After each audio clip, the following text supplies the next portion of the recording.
Muchas gracias. Guillermo, vamos a orar. Nos ponemos de pie para orar.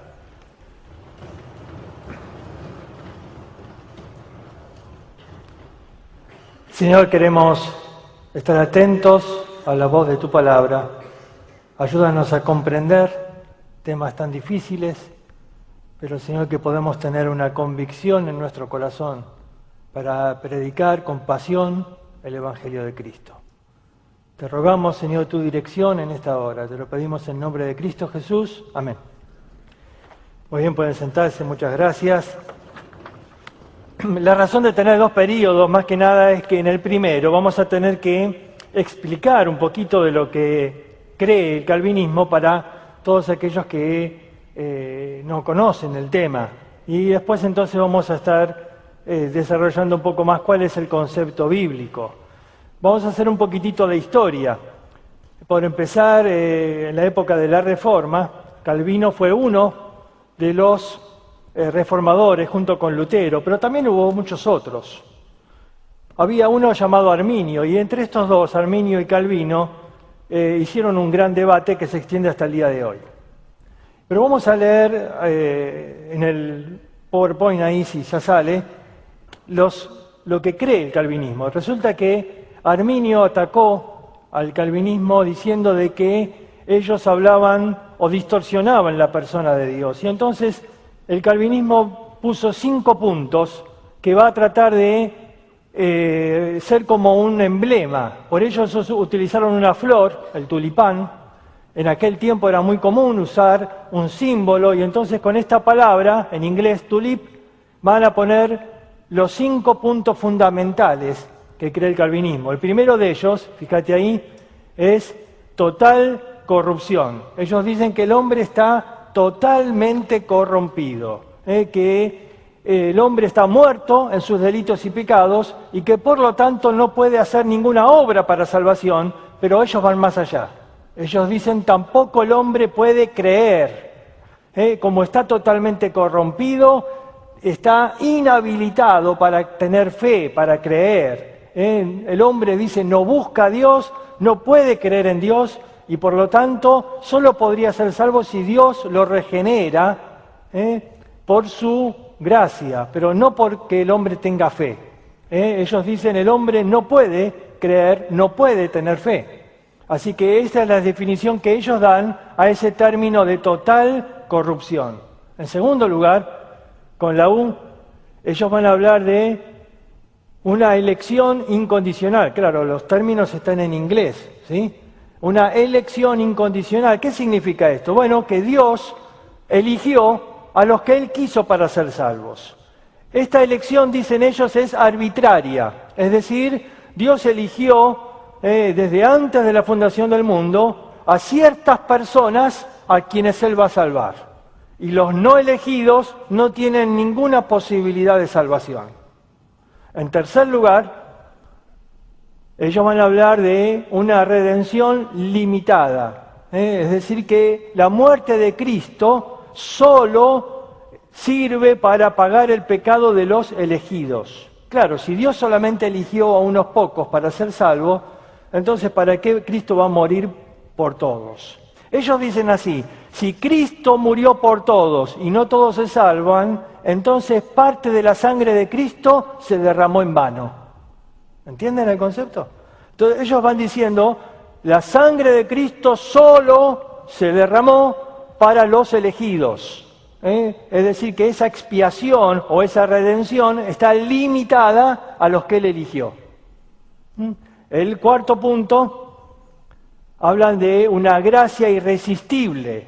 Esto significa que Dios al elegido le manda su gracia y ese hombre no puede rechazar la gracia de Dios. Es irresistible.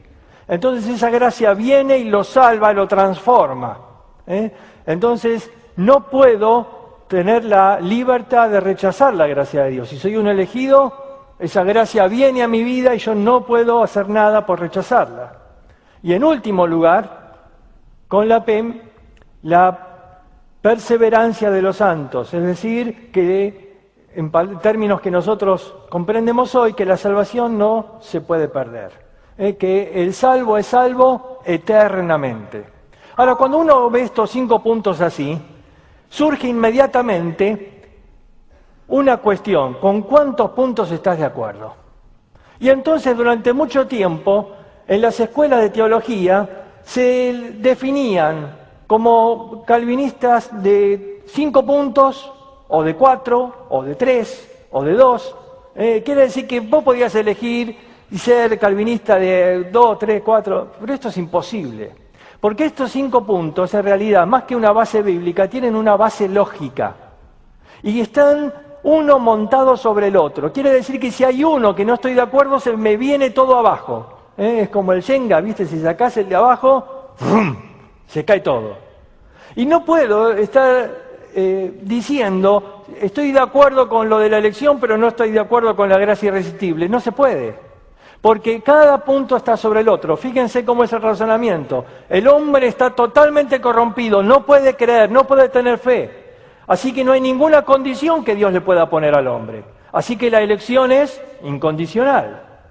Y si el hombre no puede hacer nada, entonces la obra la hizo Dios con su gracia, que por lo tanto no la podés rechazar, es irresistible. Porque si yo rechazo la gracia, le arruino el plan a Dios. Y por lo tanto Cristo murió solamente por los elegidos. Y por lo tanto entonces tampoco puedo perder la salvación. Ahora se dan cuenta, cada uno de estos puntos está entrelazado. Hoy en día surgió un gran avivamiento de este movimiento, que van mucho más allá de lo que fue Calvino. Y ellos van a cuestionar cómo predicamos el Evangelio. Ellos van a decir frases como, por ejemplo, que estamos predicando un falso evangelio. Ellos van a decir que el hombre, por ejemplo, yo voy a citar a algunas personas y quiero decirles que no es acá una cuestión personal. No tengo nada contra ellos. No es una cuestión acá de a favor o en contra de quién. Simplemente al citar personas estamos citando pensamientos, conceptos teológicos que ellos van enseñando. ¿De acuerdo? Entonces, por ejemplo, un predicador muy famoso hoy, Paul Washer, dice: yo no mandaría a mis hijos a una escuela dominical o a un club bíblico, porque ahí los engañan haciéndoles creer que por tomar una decisión pueden ser salvos. ¿Ves? Ellos dicen, el hombre no puede salvarse por su propia decisión. La salvación es de Dios. John MacArthur, por ejemplo, en el libro Difícil de Creer, él va a decir así: la salvación no depende de un momento, de una decisión de fe. Él va a decir así, que todas las personas que quieran ser salvas van a tener que hacerlo con un gran esfuerzo. Y da la parábola de la perla de gran precio. Dice, tienes que estar dispuesto a venderlo todo. El que no toma su cruz cada día y no renuncia a todo lo que posee, dice él, no puede ser salvo. Paul Washer en otra predicación dice así: si alguno peca, no ha conocido a Dios. Porque así dice 1 Juan, el que peca no le ha visto ni le ha conocido. Ahora, todas estas enseñanzas van más allá de lo que Calvino enseñó. La verdad es que ni siquiera me gusta mucho tener que ponerme detrás de una persona como Calvino o Arminio. Fueron hombres que en su momento tuvieron luz para cambiar ciertas cosas del catolicismo que venían muy mal. Pero ¿quién te dice que ellos tenían toda la luz como para comprender la verdad? Fueron hombres que habían estudiado dentro de conventos, de monasterios, de personas que ni siquiera eran creyentes. Si vamos a ir al caso, yo prefiero identificarme detrás del apóstol Pablo, ir a la Biblia y no detrás de una persona. Pero bueno, ellos han elegido así, ¿no? El debate hoy es o sos de Arminio o sos de Calvino.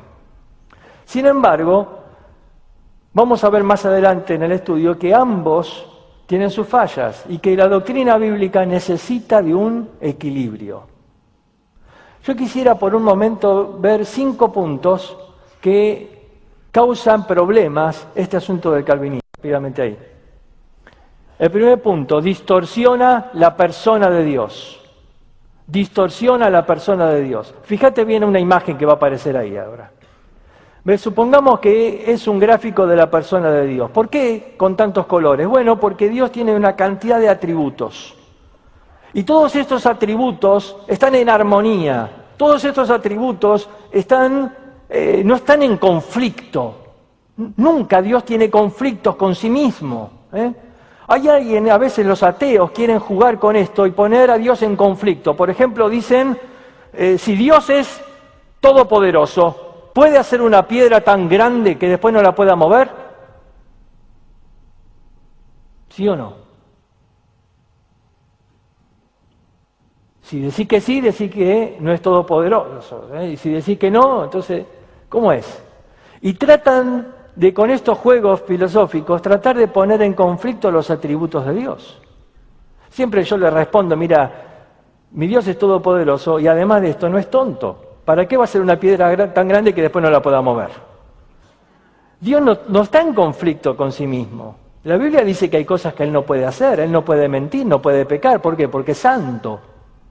Ahora, lo que hace el calvinismo es tratar de, fíjate, distorsionar la persona de Dios. Fíjate la próxima imagen ahí. ¿Ves? Si yo agrando un color, inmediatamente se achican los otros. O fíjate esta otra imagen, mira. ¿Ves? Si yo agrando un color, se achican los otros. Entonces, por ejemplo, si yo agrando el atributo del amor de Dios, y digo, sí, Dios es amor, así que nadie va a ir al infierno, porque un Dios de amor no puede mandar a nadie al infierno. ¿Te das cuenta? Agranda un atributo, pero se achica ¿cuál? El de la justicia de Dios. El calvinismo agranda el atributo de la soberanía de Dios. Y dice, Dios es soberano. Y como Dios es soberano, Él decide y hace lo que quiere. Todo lo que quiere ha hecho. Fíjate cómo se distorsiona la persona de Dios. En primer lugar, ¿es incoherente Dios? ¿Por qué? Porque en el Salmo 135:6 dice, todo lo que quiere ha hecho. Pero en 1 Timoteo 2:4 dice, el cual quiere que todos los hombres sean salvos y vengan al conocimiento de la verdad. ¿Cómo es? Quiere que todos los hombres sean salvos, pero no todos se salvan. Es un Dios hipócrita, porque Él dice para que todo aquel que en Él cree, o en Apocalipsis 22:17 dice, el espíritu y la esposa dicen ven, y el que oye diga ven, y el que tiene sed venga, y el que quiere tome del agua de la vida gratuitamente. Pero en Romanos 9:16 dice no depende del que quiere. ¿Cómo es? Es un Dios hipócrita que dice yo les ofrezco a todos la salvación para quedar bien, pero en realidad solo está disponible para algunos. No, mi Dios no es hipócrita. ¿Qué pensarías?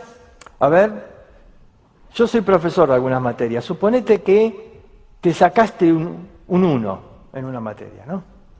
Entonces a ver, levantá la mano a alguien de los que pensás que podés llegar a sacarte un 1 en la materia. ¿Quién? Dale, vení.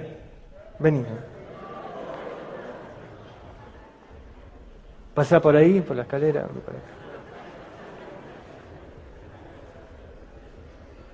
Evidentemente no te tenés mucha fe para el estudio. Vas muerto. Bueno, yo te digo algo. ¿Qué tal si yo te pido que hagas una cosa? Si vos la haces, yo te pongo un 10 en la materia. Y dale. Dale. Zafa. Sí. ¿Listo? ¿Estás listo? Solo una cosa y tenés 10. Ya está. ¿Sí? Bueno, saltá y volá. Volá así por el salón, volá.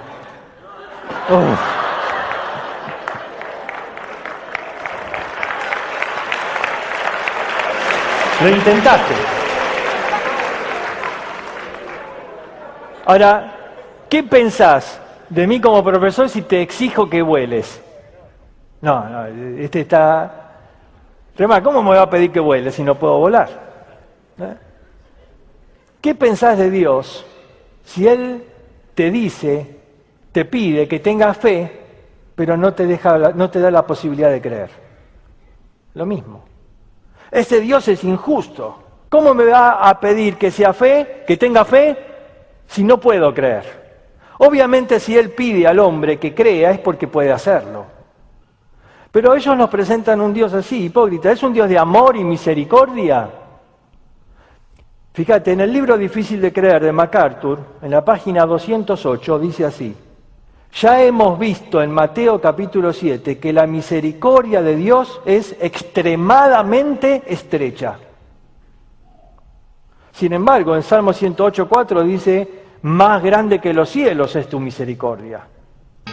¿Por qué él dice que la misericordia es extremadamente estrecha? ¿Qué dice Mateo 7? Dice, angosto es el camino, angosta es la puerta. Él dice, son pocos los que la hallan. Es muy difícil, dice, encontrar la puerta de la salvación. Es estrecha. ¿Ves? La misericordia de Dios, dice, es estrecha. Momento. El Dios que yo creo en la Biblia es una misericordia infinita. Ellos van diciendo, mira, Dios es soberano.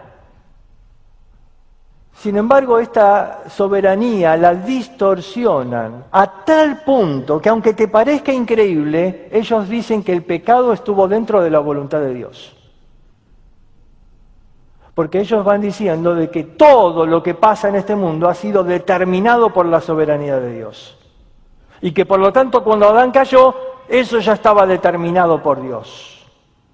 Porque para eso ya había puesto el sacrificio. De ninguna manera, ¿ves? No podemos aceptar a un Dios que es hipócrita. Yo creo en un Dios de amor, que quiere que todos los hombres sean salvos. En un Dios que siente compasión por las almas. Ahí creo en Apocalipsis capítulo 3, versículo 20, cuando dice Jesús, yo estoy a la puerta y llamo. Un soberano no golpea la puerta, un soberano entra. Un soberano rompe la puerta de una patada. Un soberano no pide permiso, dicen ellos. Pero acá vemos al soberano golpeando la puerta. ¿Por qué no entra? Simplemente porque no quiere forzar la entrada. Ellos dicen, esto del libre albedrío no es cierto. ¿Cómo que no es cierto? Cuando Dios puso a Adán en el huerto, tenía toda la libertad de obedecer o de no obedecer. Por eso estaba el árbol de la vida, del bien y el mal, que Dios dijo, no coman de él. Ahora, ¿ves? Este es el punto. Ellos dicen, la palabra libre albedrío no está en la Biblia. Bueno, no, la palabra Trinidad tampoco. Es un concepto, es una doctrina, es una enseñanza, no es una palabra. Y la enseñanza es de que el hombre está en libertad. Ahora, yo no digo que Dios no es soberano. Dios es soberano y en su soberanía Él determinó que el hombre elija si obedecerle o no. Y Adán eligió desobedecer, eligió el pecado.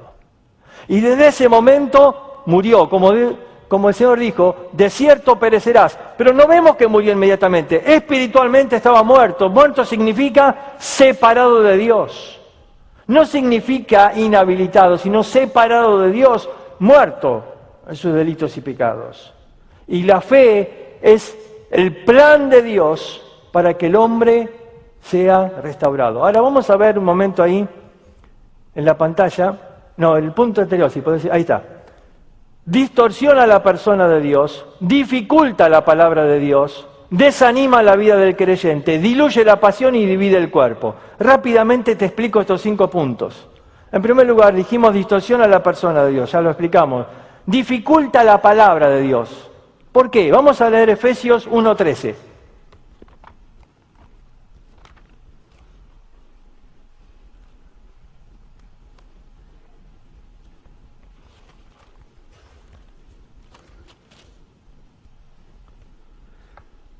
Dice, en él también vosotros habiendo oído la palabra de verdad, el evangelio de vuestra salvación y habiendo creído, fuisteis sellados con el Espíritu Santo de la promesa. Aquí hay 2 pasos que el hombre tiene que hacer, están en voz activa. Y luego un tercer paso que hace Dios, está en voz pasiva, es decir, yo no hago nada, soy el que recibe la acción. ¿Cuáles son los 2 verbos en voz activa? Dice, habiendo oído y habiendo creído. ¿Por qué oír primero? Dice Romanos que la fe viene por el oír de la palabra de Dios. Así que primero tengo que oír el mensaje. Y entonces pongo mi fe ahí, habiendo creído. Y entonces ahora viene la obra de Dios. Fuisteis sellados. La promesa. ¿Por qué digo que ellos dificultan la palabra de Dios? Bueno, porque ellos tienen aquí un grave problema. Ellos dicen, el hombre no puede tener fe. Dios te tiene que dar la fe, Dios te tiene que dar vida, porque estás muerto. Y un muerto, dicen ellos, no puede creer. Tenemos que aclarar que muerto espiritualmente no significa inexistencia, sino separado de Dios. Bueno, pero ellos dicen que es inexistencia y que está muerto y que no puede creer. Entonces, ellos van a Efesios 2:1, que dice, Él nos dio vida cuando estabas en vuestros delitos y pecados. Y recién en el versículo 8 dice que somos salvos por medio de la fe. Ellos dicen, ve, Dios te da vida primero y después tenés fe.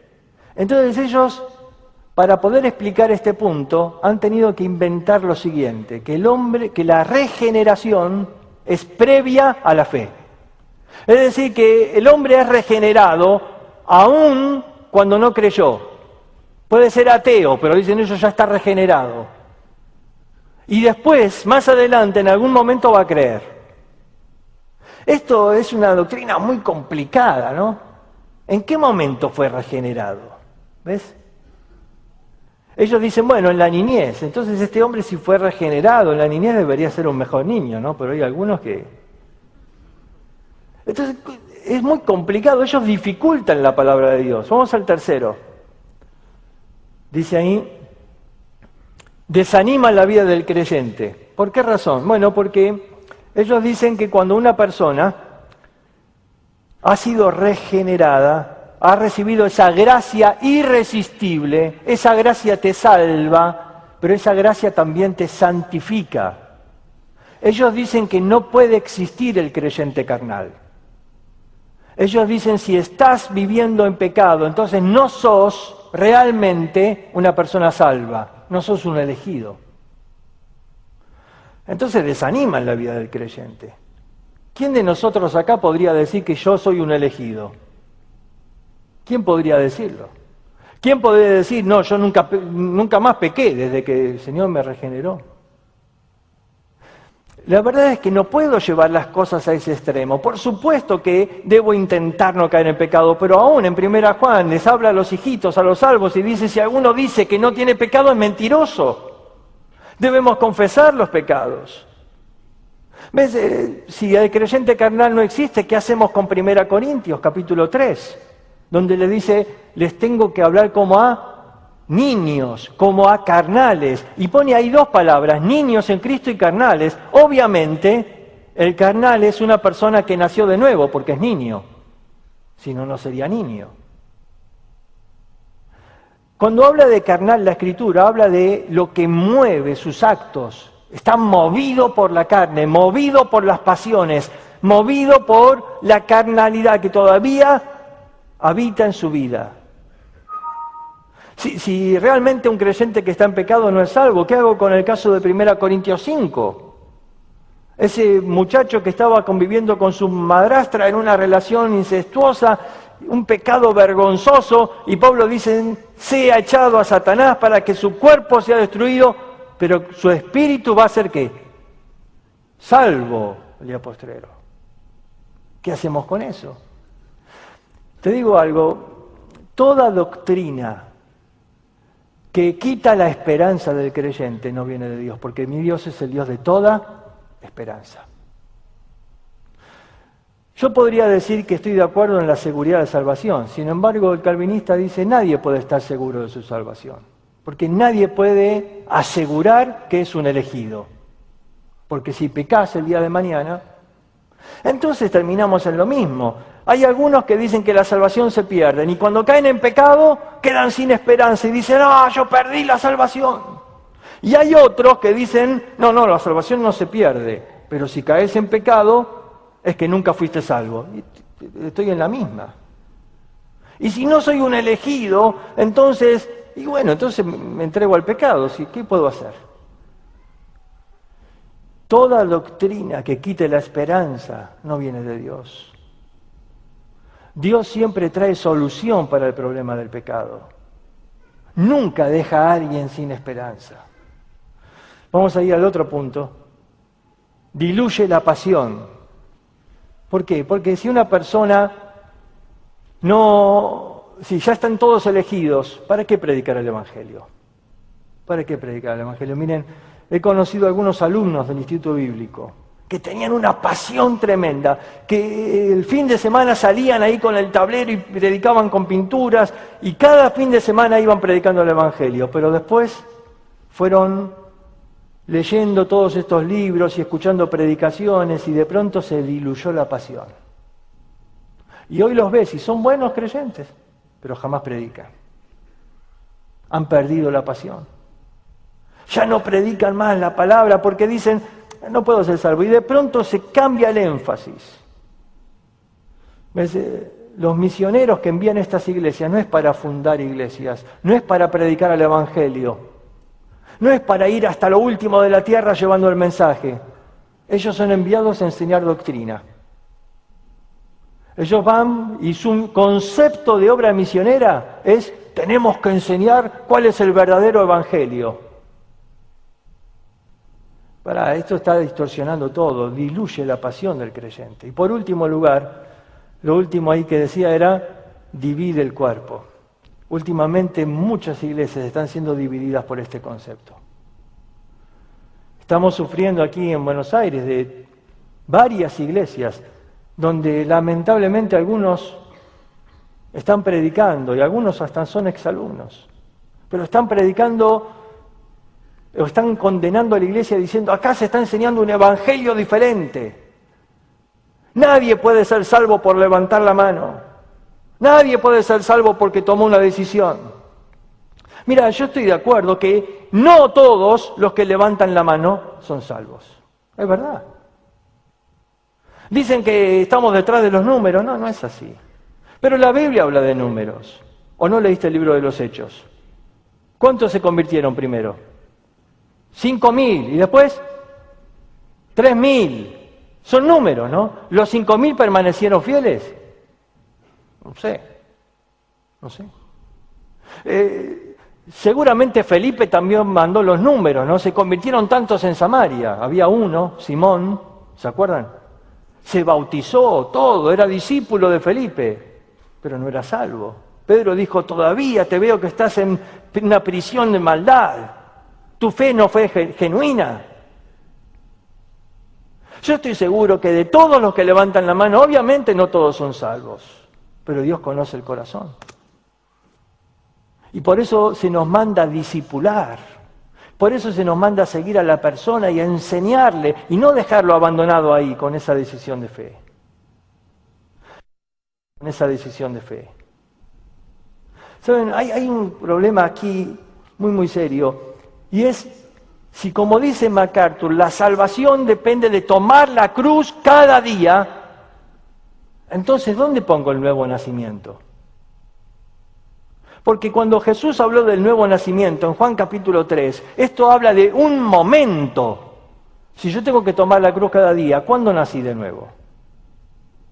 Si yo tengo que renunciar a todo lo que poseo, y yo tengo que permanecer fiel, y yo tengo que hacer todo lo que dicen, entonces, ¿cuándo nací de nuevo? ¿Ves? Es un gran conflicto. De pronto yo creo que el nacimiento es el primer punto. Y claro, todas las enseñanzas de MacArthur, por un libro de hace mucho tiempo atrás llamado El Evangelio según Jesús, está refirido a los libros de Mateo, Marcos y Lucas, diciendo de que Jesús ahí habló de tomar la cruz, de negarse, de aborrecer a padre y madre. Sí, pero él está hablando ahí en esos pasajes a personas que ya habían creído. Los discípulos ya habían creído. Y lo que es para el discipulado, ellos lo están poniendo para salvación. Y de pronto entonces aquí hay un gran cambio. En Juan capítulo 3 no le dijo a Nicodemo: toma la cruz. Le dijo: para que todo aquel que en él crea no se pierda. Y por supuesto, una vez que uno puso su fe en Cristo y comienza a crecer, tiene que seguir con los próximos pasos para avanzar en la vida cristiana. Porque ya nació de nuevo. Y la voluntad de Dios ahora es que viva identificado con Cristo y tome su cruz y se niegue a sí mismo. Por supuesto que la voluntad de Dios no es que sigan el pecado. Por supuesto que Él quiere que tenga frutos dignos de arrepentimiento y que su vida sea un testimonio de Cristo y gane a otros con un ejemplo de una vida diferente. Pero de eso no depende la salvación. Si no, sería salvación por obras. La salvación depende de poner tu fe en Cristo. Y si Dios pide al hombre que crea, es porque el hombre está habilitado para creer. Y claro que necesitamos la obra del Espíritu Santo. Sin la obra del Espíritu Santo nadie puede ser salvo. Pero Jesús dijo que el Espíritu va a venir y va a convencer ¿a quiénes? Al mundo. De pecado, de justicia y de juicio. No va a convencer a los creyentes. Va a convencer al mundo. Y claro, no todos en el mundo serán salvos. Pero el Espíritu Santo hace una obra a todos. Ahí en 1 Juan capítulo 2 dice que Cristo murió, vamos a leerlo, y terminamos en esta etapa, y tomamos el recreo, y en la próxima en realidad vamos a hablar de una enseñanza bíblica. Esto fue un resumen de lo que cree el calvinismo, y por eso tuve que citar personas y citar todo esto así muy rápido, pero era necesario para que todos podamos comprender a qué nos referimos cuando hablamos de calvinismo. 1 Juan, capítulo 2, dice versículo 2, y él es la propiciación por nuestros pecados, y no solamente por los nuestros, sino también por los de todo el mundo. Si alguien tiene la Biblia de MacArthur, va a ver que hay una nota ahí abajo que dice, cuando dice todo el mundo, se refiere al mundo de los elegidos. De ninguna manera, dice, la sangre de Cristo fue derramada por aquellos que Él no eligió. Cristo murió por todo el mundo. Y es una verdad bíblica. 1 Timoteo capítulo 2, versículo 6.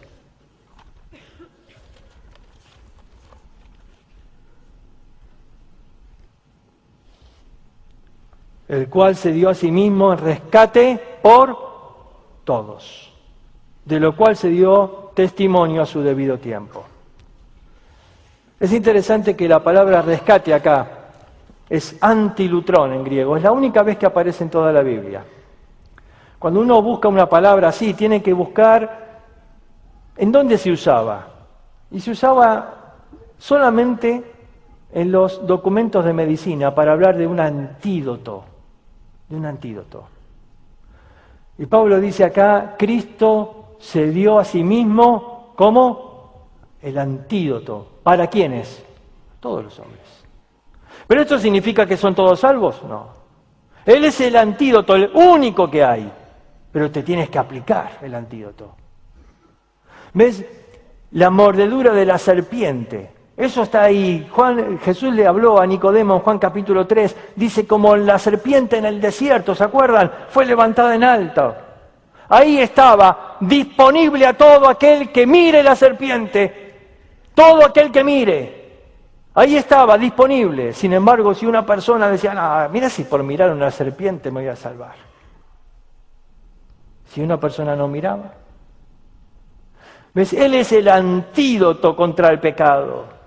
Y su sangre es suficiente. Pero si no te aplicas la sangre de Cristo.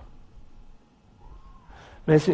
Cuando una persona es mordida por una serpiente, necesitas aplicarte la sangre de alguien que tiene anticuerpos, ¿no? Bueno, la sangre de Cristo tiene que ser aplicada a la vida. Él se dio a sí mismo por todos. Pero no todos son salvos, solo aquellos que han aplicado la sangre. Muy bien, vamos a tomar el recreo y en 5 minutos entonces vamos a tener la otra parte.